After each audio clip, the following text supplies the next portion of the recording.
If you're looking at your document and you want to find text that you have inside it, what you're going to do is you're going to hit Control F. What that's going to do is it's going to bring up this little box up there.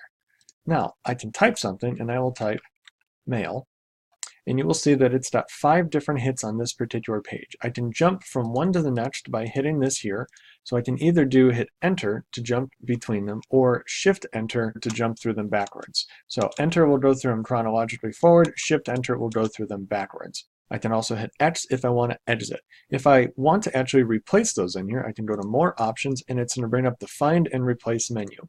Another way I can do that is by hitting Control H, and it's going to bring up the find and replace menu as well. Now what I could do is I could replace every instance of the word mail symbol with the mail symbol.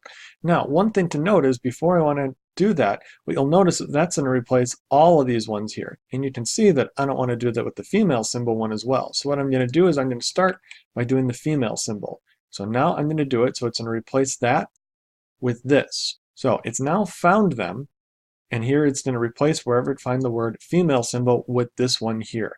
I can make sure to match the case, in which case it's got to make sure that it's uppercase or lowercase. In this case, I really don't want that. So what I'm going to do is I'm going to hit replace all, and it's going to go through my document, and all the hits that it finds, it will replace it. Now I can go back and repeat that for mail symbol. So now I'm looking for that word there, and I'm going to replace it with that. So now I can hit replace all, and it's going to replace it in the 2 instances that it's found it. Now, if I change my mind, what I could do is instead of doing replace all, maybe I want to replace this first one here, but not that second one there.